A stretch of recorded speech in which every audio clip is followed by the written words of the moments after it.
ससुर से बहू बोली। पापा जी, आपने रसोई में जाकर चाय बनाई थी क्या? ससुर बोला, हाँ बहू, मेरी आदत है दिन में 4-5 बार चाय पीने की। बहू गुस्से में बोली, आपने सारा दूध खत्म कर दिया, ऊपर से रसोई को गंदा कर दिया। ये आपका गांव नहीं है पापा जी। यहाँ दूध महंगा मिलता है और रसोई को साफ करने में मेहनत करनी पड़ती है। ऐसा नहीं चलेगा। दिन में 2 बार चाय बनती है, उसी से काम चलाना होगा। बहू की बात ससुर के सीने में चुभ गई थी। वो अपने आप को रोक नहीं सका। बोला, दूध मेरे बेटे की कमाई से आता है बहू, तेरे बाप के घर से नहीं आता। मैं तो ऐसा ही करूंगा। आइंदा मुझसे ऐसी बातें मत करना, वरना अंजाम बुरा होगा। बहू तड़क कर बोली, वरना क्या कर लेंगे आप? अचानक से युद्ध की शुरुआत हो गई थी। ससुर को बेटे पर भरोसा था तो बहू को अपने पति पर भरोसा था। ससुर बोला, मेरा बेटा मुझे गांव से इसी शर्त पर लाया है कि मेरी अच्छी तरह से सेवा की जाएगी। आज आने दो उसे, पूछूंगा कि यही सेवा करवाने मुझे यहाँ लाया था क्या? मुझसे उलझोगे तो उल्टे पैर गांव लौटना होगा पापा जी। कह देती हूं, ये मेरा घर है, जैसा मैं चाहूंगी वैसा ही होगा। शांति से 2 रोटियां खानी हैं तो चुपचाप खा लो, वरना बुढ़ापा खराब हो जाएगा। गांव में अकेले पड़े सड़ोगे। बहू की सीधी धमकी से बूढ़ा रामदास एक बार तो सिहर गया, मगर हिम्मत करके बोला, घर तेरा कहाँ से हुआ? मेरे बेटे की कमाई से बना है। उसको सरकारी नौकरी लगाने के लिए मैंने अपना खून पसीना एक कर दिया था। क्या मेरा इस घर पर कोई हक नहीं है? बहू तड़क कर बोली, बेटे की परवरिश सभी माँ बाप करते हैं, आपने कोई अनोखा काम नहीं किया। आखिरी बार बोल रही हूं, मुझे गुस्सा मत दिलाओ। मेरी मर्जी के बिना इस घर में 2 पल भी नहीं रह पाओगे। रामदास चुप हो गया। उसे अपनी परवरिश पर भरोसा था, मगर फिर भी दिल में एक डर सा था कि कहीं बेटा बहू की तरफ हो गया तो क्या होगा। अब तो पत्नी भी नहीं रही। अगर सचमुच बेटे ने गांव में ले जाकर छोड़ दिया तो बुरा हाल हो जाएगा।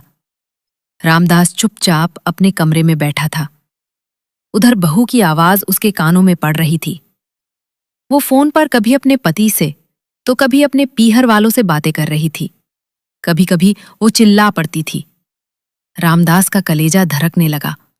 उसने सोचा भी नहीं था कि बात इतनी बढ़ जाएगी।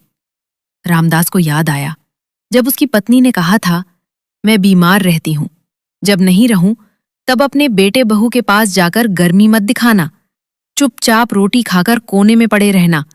मैंने तो तुम्हारे नखरे उठा लिए, मेरे बाद कोई नहीं उठाएगा।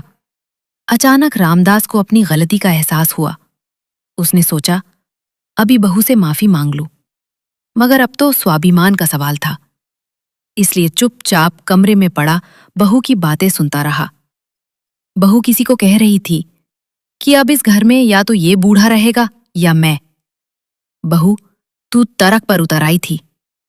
रामदास के लिए ये वक्त बहुत कष्टदायक था। उसे लगा जैसे उसने किसी नागिन को छेड़ दिया है और अब वो उसे डसने की पूरी तैयारी कर रही है। शाम को बेटा घर आया। उसी समय बहू का पिता भी आ गया। बेटा सीधा पिता के कमरे में आया और बोला, पापा, आप ठीक हो ना? रामदास के लिए बेटे के ये शब्द अमृत तुल्य थे। वो धीरे से बोला, ठीक हूं बेटा। थोड़ा संतुष्ट दिखाई दिया, फिर कमरे से बाहर चला गया। रामदास बेटे से कुछ कहना चाहता था, मगर बेटा अपने कमरे में चला गया, जहां उसकी पत्नी और ससुर बैठे थे। घंटे भर ससुर और पत्नी से बातें करने के बाद बेटा पिता को अपने कमरे में ले गया। फिर सबके सामने बोला, पापा, कल से मैं अपने बीवी बच्चों के साथ अलग किराए के मकान में रहूंगा। इस घर में आप रहोगे। मैं आपके लिए एक नौकर की व्यवस्था कर दूंगा और मैं भी ज्यादातर आपके पास ही रहूंगा। इतना सुनते ही रामदास के चेहरे पर विजयी मुस्कान उभर आई। सीना गर्व से चौड़ा हो गया। मगर रामदास घर में ज्यादा टेंशन नहीं चाहता था, इसलिए बोला, बेटा, मैंने तो सिर्फ चाय बनाई थी। मगर बेटा बीच में बोल पड़ा, आपको सफाई देने की जरूरत नहीं है पापा, मैं जानता हूं क्या हुआ होगा। बेटे की पत्नी बोली, लेकिन मुझे ये बंटवारा पसंद नहीं आया। मैं अपने पापा के साथ जा रही हूं, मुझे नहीं रहना तुम्हारे साथ। बेटी का बाप बोला, मगर बेटी, मैं तुम्हें अपने साथ नहीं ले जा रहा। मैंने तुम्हें कभी ऐसे संस्कार नहीं दिए कि तुम पिता समान ससुर के साथ ऐसे पेश आओ। अब तुम वही करो जो दामाद जी कह रहे हैं। मैं तो जा रहा हूँ। अगर आज मैंने तुम्हारा साथ दिया तो तुम्हारी जिंदगी खराब हो जाएगी, इसलिए मुझे गलत मत समझना बेटी। हाँ, जिस दिन तुम्हें दामाद जी घर से निकाल दें उस दिन मुझे फोन करना, कर देना, तुझे लेने आ जाऊंगा। अब घर में अकेले रामदास रहता है। बाप की देखभाल के लिए बेटे ने गांव से बुलाकर एक व्यक्ति को रख दिया है। खुद भी अपने बच्चों को लेकर बाप के पास आता रहता है। पत्नी के लिए उसने पास में ही एक किराए का मकान ले लिया है।